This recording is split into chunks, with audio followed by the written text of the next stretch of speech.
Let's talk about Madison Alex from season 8 of Love is Blind. If you don't know me, I am Sia, the transparent therapist, and I specialize in healing trauma and attachment styles. So, Madison discloses to Alex in the first couple episodes that she has an avoidant attachment style. What that means is that Madison tends to withdraw from vulnerability. But we understand that Madison might be avoidant simply because she's had a lot of trauma. Now, I've seen many people say that she was trauma dumping. I would not call it trauma dumping. I think she's just trauma sharing, especially because they're in an environment where they cannot see each other and they have to share as much as possible in this allotted time so that he can understand about her. Now, Alex goes on to say that he has a anxious attachment style. What we know about anxious and avoidant attachment styles is they usually pair well together, but they are so unhealthy. Why? Because they're in this pursuit of withdrawal and chasing. At one point, Alex withdraws from Madison because when he hears that she has an avoidant attachment, he's just like, hey, I can't do that.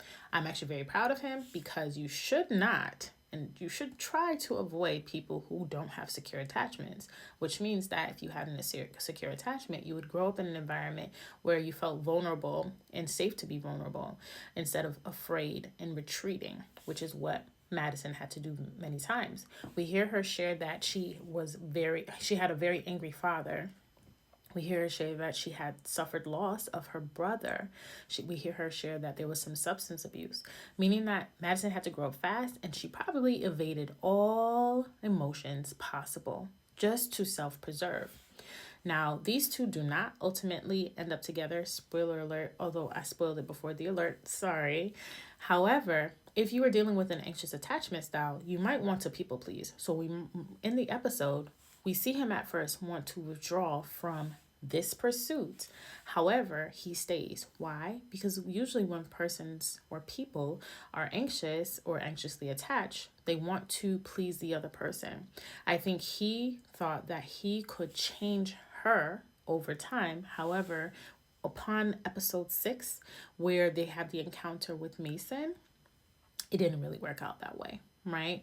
He starts to become very empathetic and he sympathizes with Mason, whereas she didn't feel validated. And she didn't feel validated because she didn't like that he stood up for Mason. So here we have this pursuit, this cat chase, this cat and mouse back and forth. The thing with attachment styles is you should strive to be secure. However, that wasn't really happening in this dynamic, ultimately leading for them to break up. So no more boyfriend girlfriend, no fiance. In with Alex in the anxious attachment style,